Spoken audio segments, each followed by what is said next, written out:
Kia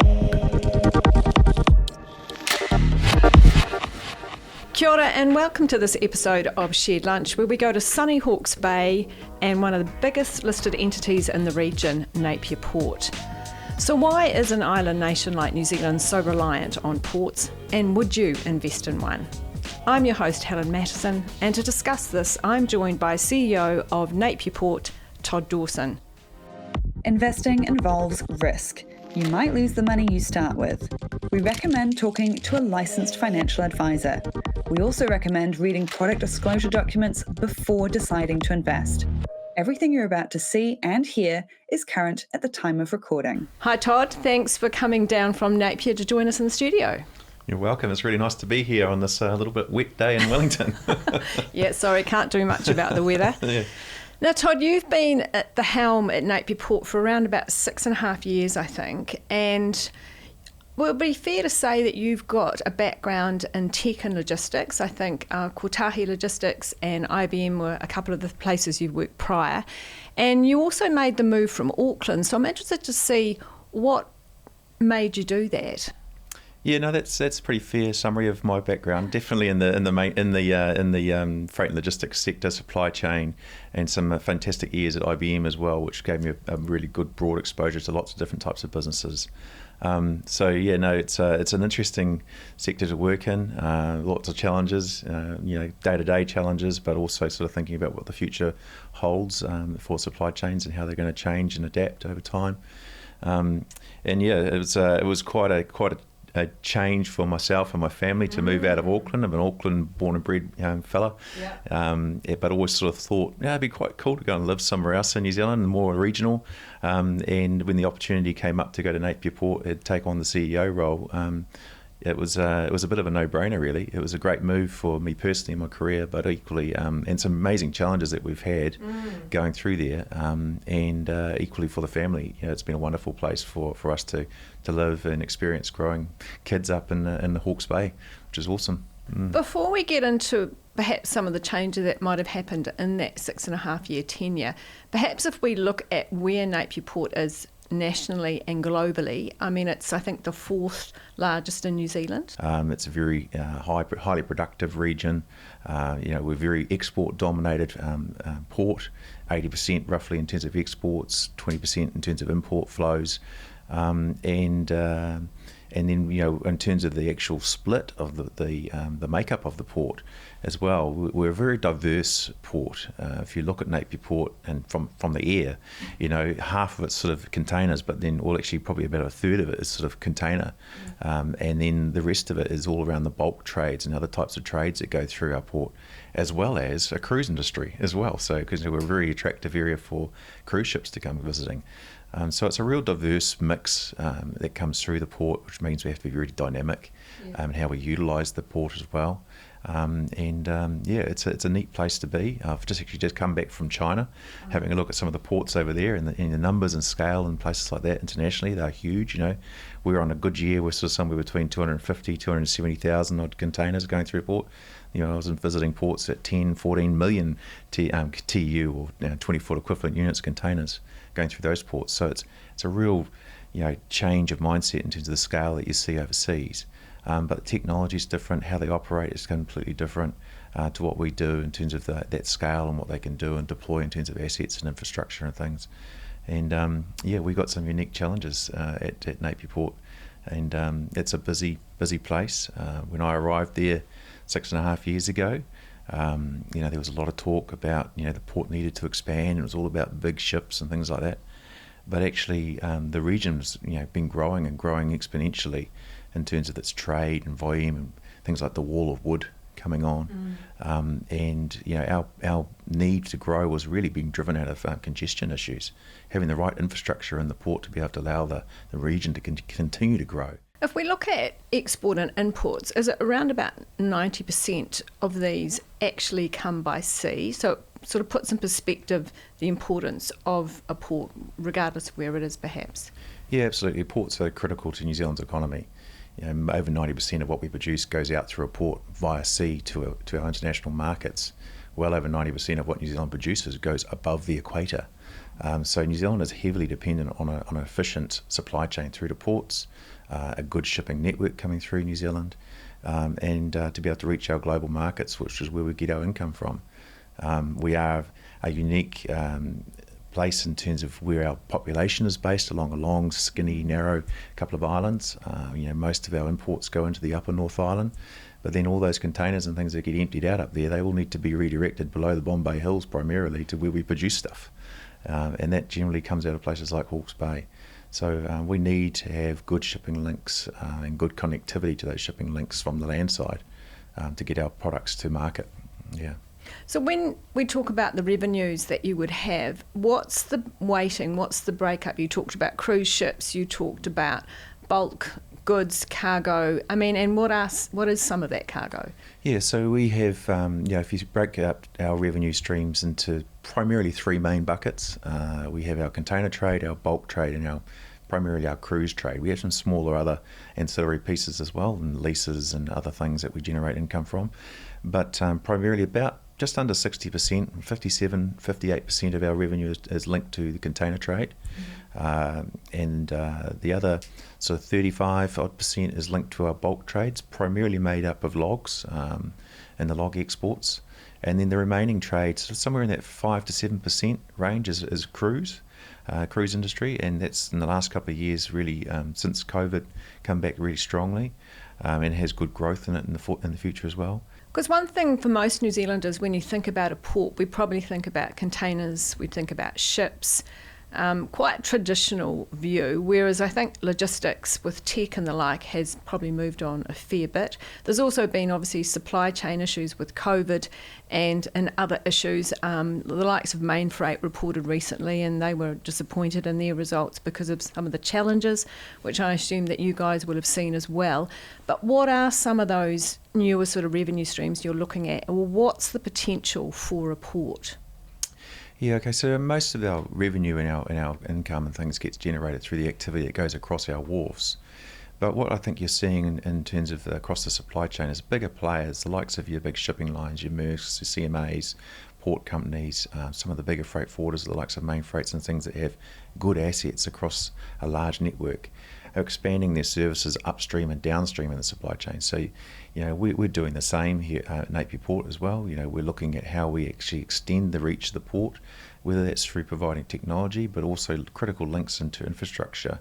So whether it's roading and rail links and warehousing links to allow us to extend the reach of the port and provide a seamless supply chain experiences for customers and the cargo that's flowing through on either out of what we call the hinterland, further afield from the port, making sure there's good connectivity in terms of those that infrastructure, whether it's road and rail, shipping, coastal shipping links through to the port to get that cargo going over our wharfs.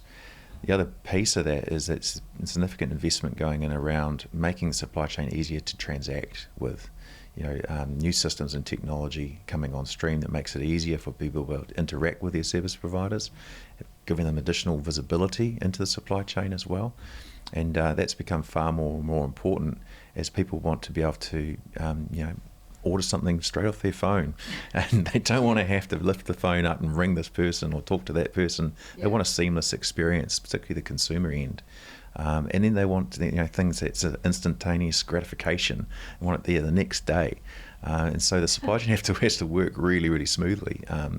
And when it doesn't, you see some of those issues appear, and suddenly the supply chain becomes more important in everybody's lives. And I think COVID was a great example of that. And prior to COVID, sort of the supply chain and ports and ships and trucking companies and things were probably just in the back of people's minds. It didn't really worry too many people. But when things go wrong, suddenly it's like, wow, okay, what do you mean I can't get my goods tomorrow? What's going on there? And understanding that all that background work has to work seamlessly in order for the customer to get a good experience, in order for the products to be on the shelf when you want them. And there's a lot of systems, technology and processes behind the scenes that have to work smoothly for that to happen, as well as great people as well, obviously, to deliver it all. So we are looking at how we extend our reach through services like Viewpoint. We've just launched a new business into the market. We've been working on that for a couple of years. So the people or the partners involved, I think Kiwi Rail is one? Yeah, Kiwi Rail's one, and we've got other trucking companies, local trucking companies and things that also help us out. But what that's all about is we have great visibility as a port as to the flow of goods that are coming into the port and also out of the port. And what we see is there's a lot of inefficiency in the supply chain where those flows aren't well connected and all balanced onto the assets that are moving today. So there's a lot of waste and inefficiency sometimes in what we call the network, the supply chain network, where you might see a train running full one way but empty the other. And because we have the visibility around the import flows and export flows, we can start to look at that train and say, well, how do I optimise that train to make sure it's full going in and going out, but still meeting the delivery times of the cargo that's flowing? And then it's that bring the whole cost of the supply chain down. And if it does, well, how do we make that a benefit to the customers that are actually on those trains or on those trucks to lower the cost for the consumer and make New Zealand more competitive? The economy's been pretty challenging too in the last little while. We'll get to Cyclone Gabrielle shortly, but I mean, it's fair to say that interest rates are higher. There's many challenges for businesses, and you guys probably aren't immune to that. So how have you coped with that? Things like insurance costs and fuel costs and things are massive for our business. So we've just had to really focus and knuckle down on what are our key priorities, where do we really need to be able to have the right resources in place to deliver those services. We've concentrated on making sure that we can move resources on the port to where there's demand and being as flexible and adaptable as possible throughout those circumstances to make sure we continue to deliver the service that customers need to. And just sort of knuckle down and try and ride it out is what we're doing at the moment. That's It's all you can do, really. And that also, Todd, brings me to your half-year results, which came out on the 22nd of May, so a few weeks ago now. It was a fairly robust result. However, the underlying profit, I think, was up about 48%, around about 11 million. Now, that doesn't include, that does take out the insurance claim that you did have with Cyclone Gabrielle. So maybe talk us through that result and maybe what the outlook is. Yeah, it was a nice result to be able to deliver. It really came off the back of some really strong volumes coming through our port, particularly on the bulk side. We had the benefit of some good log volumes coming through, the cruise season coming back on. Our container volume is obviously still a little depressed given the cyclone effects, and also just the general economy is slower. So across most ports in New Zealand at the moment, you're seeing slightly lower import volumes and lower export volumes, and we're the same. Is that a world economic impact? Yeah, it is. Yeah, and I think New Zealand's key market, particularly things like China, is still it's still rebuilding post COVID. I think they haven't fired as much as what we would have hoped them to fire straight after coming out of COVID, but they are on the rebuild. As I say, I've just been up there and it's a reasonably positive sort of mood. But that's still flowing through in terms of the container volumes we're seeing through both Napier Port and other ports around New Zealand at the moment. It's slightly lower economy, and the domestic economy is also slowed. So imports are certainly a key factor in that. What are the other markets though, Todd, besides China? We talk about that a lot because obviously it's our major trading partners, but are there other markets like Japan or ones that we haven't done as much with but maybe we're doing more trade with? Yeah, I think you're seeing a lot of our exporters really concentrate into that Southeast Asia area, emerging markets, around Vietnam and Indonesia. Big focus in the air at the moment. India seems to be the hot topic as well. We've actually seen a couple of shipments coming out of Napier Port in the log trade that are going towards India, which is, it's not new, but it's a bit more focus in those sort of emerging markets, which is good to see.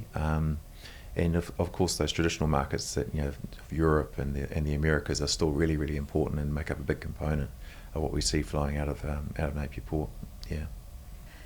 Now, Todd, thinking about Cyclone Gabrielle, that obviously has had an impact. It was after COVID, so pretty tough altogether. But are you seeing things come back, or did I also see a number where actually it created more revenue, more logs that you're shipping and the like, because obviously of the what happened? Yeah, there's a few things going on there post-cyclone. We obviously had some massive impacts on some of the key trades.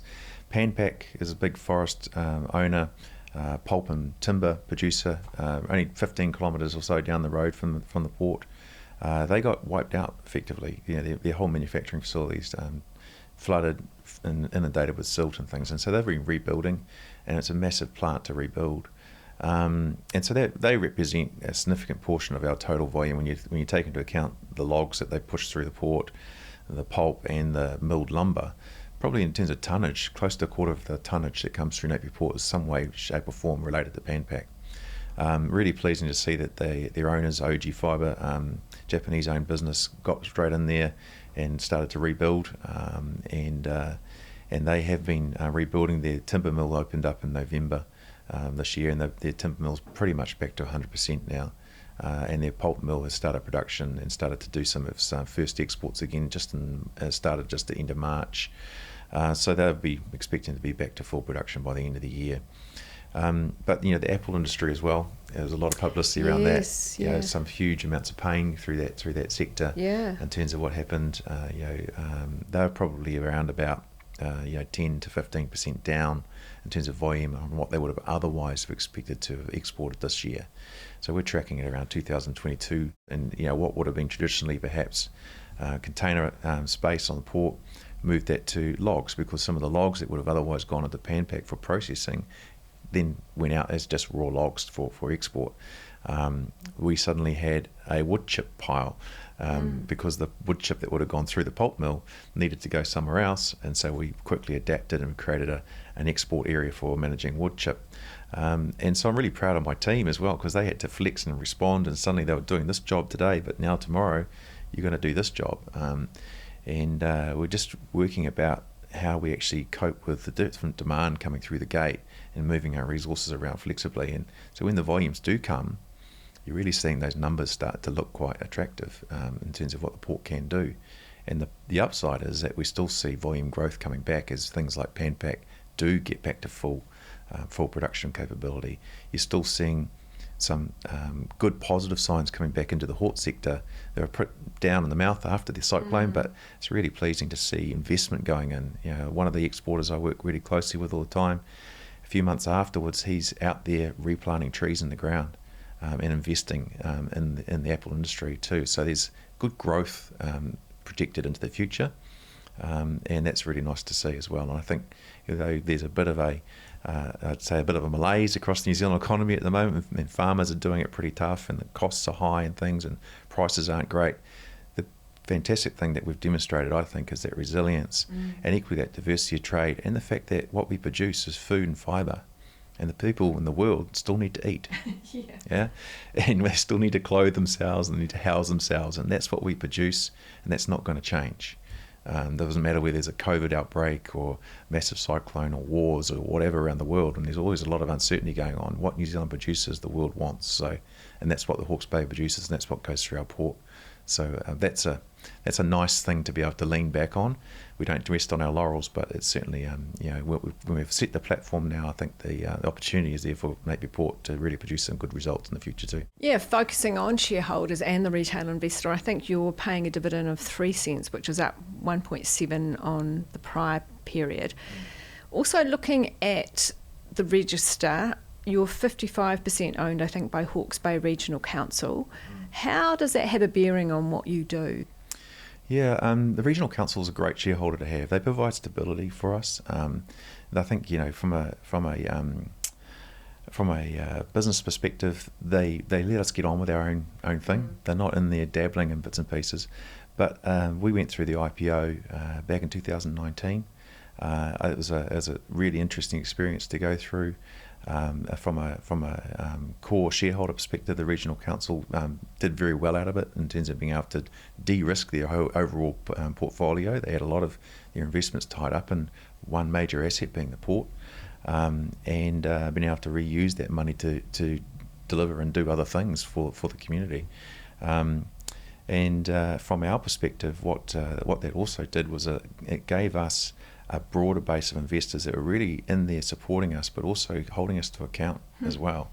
And I think a lot of businesses around New Zealand that wholly owned subsidiaries of a council or a government crown entities and bits and pieces could really benefit from that additional scrutiny that either commercial investors or retail investors bring to businesses. And what it also did was it allowed us to be able to take the proceeds from the IPO and reset our balance sheet to be able to invest in the Sixth Wharf, or Te Whiti as we know her, and set up the port with good infrastructure for the next few decades. And it gave us the funding mechanisms to be able to do that, and it stood up to the test of scrutiny from external investors as well. So that's that transparency that we get being on a listed entity, the scrutiny that we get around what we invest in, the value that gets returned. It's been a good process to go through, and the council's benefited from that as well. When we went through the IPO, the value of their asset, even though it went down from 100% to 55%, doubled. So, from a balance sheet perspective for them, also very beneficial, because it's put them in a good position when things like cyclones go through, to have a better base of financial support to be able to address those issues that they've got. And let's face it, across New Zealand, lots of councils and the Crown has some big challenges in terms of investing in infrastructure, and that public-private partnership approach that we've demonstrated success in has gone really, really well. We invested $173 million in a new wharf, and we delivered it 6 months ahead of schedule and under budget. So I think we're a good example for New Zealand to look to around how do you do infrastructure and do it well, and leverage the balance sheet that actually is some of these councils have, and look at alternative funding mechanisms. And let's face it as well, there's lots of people that want to put their money into good, well-run businesses around the place.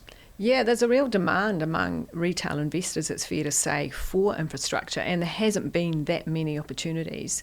So I suppose Napier Port could be one of those.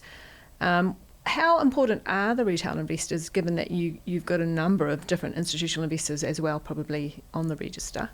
Yeah, I think they're really important, and that's why I'm here today as well. I'm going to talk to our retail investors. I think there can be they might have small holdings, but there can be a large number of them, and those large numbers can influence the share price quite quickly as well in terms of that trading. But we're conscious that those people are investing their own money. They're out there, they're not investing someone else's money, they're actually in there taking an interest and investing it for their future, their life goals, whatever they might have. Take that seriously as a responsibility to be able to help them get and achieve those goals. And then they're doing it in company of people like the commercial investors, who really do hold us to account in terms of what we're doing and how we're doing it, and ask the hard questions of us, and we provide that transparency. So we think the retail investors are really important to our mix, and equally the other thing that we like as well, and how we've been able to take this IPO process forward, is our employees. Our employees are, when we did the IPO, 97% of our people became shareholders. Gosh. Wow. Which is fantastic. Yeah. They've all got skin in the game. They're all looking at how the port's performing. I bet. And that's great, and I think that's good for our other investors as well, knowing that the employees are really invested in the port and its results. And that's neat for me too, because it means my people care, just that extra bit. Yeah. So the actual retail investor cohort, are they from all over New Zealand, or is it more in the Hawke's Bay? What would you say? Yeah, look, there is certainly a huge interest in the Hawke's Bay, but spread right throughout New Zealand. I think when we went through that process, we probably could have sold the port 2 or 3 times over just in the Hawke's Bay. There was that much demand when we went through the IPO process. But we need to have spread of investors across New Zealand, but equally internationally as well, looking in. And like you say, there's not a lot of opportunities in that infrastructure space for investors to take up in the New Zealand market. So it was, it's been good. As a port, you're probably on notice all the time in terms of your safety record. Can you tell me what is your track record on that? Because that would be something that investors would want to know about. Yeah, look, ports are big, hairy animals that can, when they bite hard and can really hurt or kill somebody. So, I've been extremely lucky coming into the Napier Port environment, where the culture within the port around safety was a very positive one, and it started right at the top. From the board, the chair, all the way down through the organisation. It's it sounds cliche. It's our number one priority. It is the number one priority. If people go home safe every day, there's never a question asked about that. And so that's really brought into across the port. Not long after I started, we also started a 3-year health and safety roadmap journey where we were looking at things like our systems and our processes, our culture, but equally the what we call critical risk and assurance programs. And critical risks in our environment are things that will literally kill you. If you get crushed by a machine or those sorts of things. And how do we try and eliminate those risks? We're investing significantly in it. Just in the last few years, over $3.5 million in what I would call engineered controls to eliminate risk on the port. And getting that done consistently across the port is a big focus of ours. We also have a lot of other businesses operating on our port.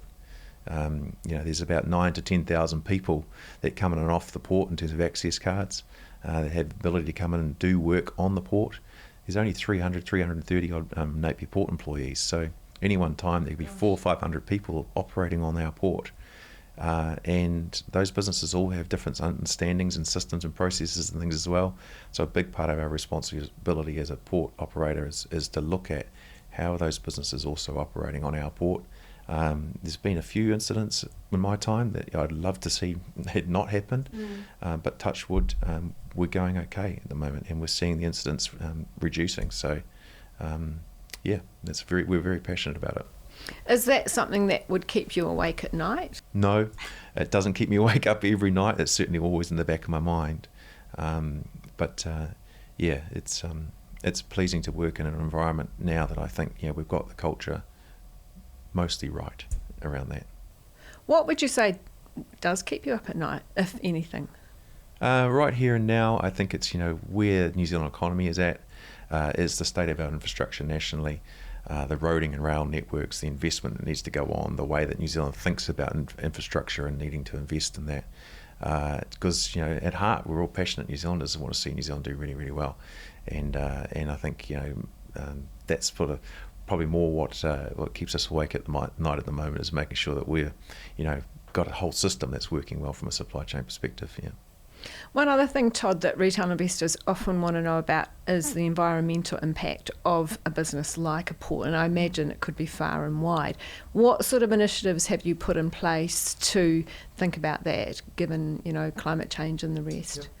Yeah, so a few years ago we started to really think hard about this area, particularly off the back of doing the big developments like Sixth Wharf and things. That was a real catalyst for us to look at what we're doing and how we're doing it. The resource consent process that we went through there. 3 or so years ago we developed our first sustainability strategy, and I was a big advocate of using the UN SDG framework as a framework for which to guide our activities. What is that framework? It's basically a framework that was put out by the UN around looking at sustainability far more in a holistic context, not just looking at emissions, but looking at all activities of businesses and how they could influence. And so we've got much better understanding of what is our footprint in terms of our emissions, for example, and how we're going to adapt and change our technology over time to be able to see those come down, and building that back into our asset management plan, because as a port we use a lot of equipment that uses a lot of diesel. I was going to say that would be a biggie. So 90% of our emissions come from our plant and equipment, our marine fleet and our cranes. Yeah. And of course there's millions of dollars tied up in those. You don't just turn them off and change them all to electric or hydrogen powered ones or whatever overnight. So we've got a plan around our asset management system as to when we'll transition those over time into new types of technology or more efficient technology that sees our emissions come down over time as well. And then we've been able to do some really neat things, like I say, off the back of the Sixth Wharf project. We're the first port in the country to have an on-port penguin sanctuary. Oh, we had to rehome. Tell us about that. Yeah, well, during the construction process, we went round and we discovered, we thought we had a few penguins nesting in our port walls, but it turned out we had hundreds. And what kind? Little blue penguins, really cute. And we built them a new home, a new sanctuary, and literally rehomed penguins by hand as we dismantled the port with big diggers and things like that, and there were sniffer dogs, taking them out, rehoming them, microchipping them, and it's been fantastic working with universities and things and the local community to get and understand more about these little creatures as well. So you've kind of got almost like a penguin colony. Yeah, we've got a penguin colony on our port. Ports are fantastic environments for wildlife because they're actually, we have to be secure for one, pest free for another, so there's no cats and dogs and rats and things like that. Yeah, so we naturally attract animals, particularly marine animals. So we've got a black-backed gull sanctuary on our port just because suddenly there was an area that they can come in and they can feel safe, and so we said, well, great, that can be a so how big sanctuary. Would that be, Todd? It's just in the area of the port that's sort of set aside. It's not that big, maybe 20-30 metres long, a couple of metres wide, down by the water. Yeah, and the penguin sanctuary, I forget how total big it's probably, again 100 metres maybe long and 20-30 metres wide, and it's all planted out with natives and things like that, and little nesting boxes, and you can go on the YouTube and have a look and see them in there nesting, and it's really neat, and so that's just one or two examples. The other things that we did recently, when we went through the wharf construction project, we were able to reuse a lot of the actual material from the front of the port, big limestone boulders and things, and actually create 2 new artificial reefs out at sea. And we're in an active program of monitoring the health of those reefs, doing surveys on them, and we're seeing marine life that it's just established itself really quickly. And are around they protected those reefs. so that? Yeah, we're working with local mana whenua around voluntary rahuis on those reef structures, and again doing the studies and looking at how the wildlife, the biodiversity in the marine environment has been able to grow and adapt in those reefs. It's been really fantastic to watch, and of course, we're in the marine environment, so we've got a huge interest. A lot of our people, the fishermen, the recreation is in the marine area. Got a lot of links into the local iwi as well, our employee base and things, and so they really care about what's going on there. Lovely. Thanks for your insights today, Todd, and thanks to everyone for tuning in. Before you go though, we'd really love you to fill out our audience insight survey. You can see it in the show notes. It'll only take a few minutes and you'll go in the draw to get $50 towards your portfolio. So stay safe everyone. Thanks for joining us and see you next time on Shared Lunch.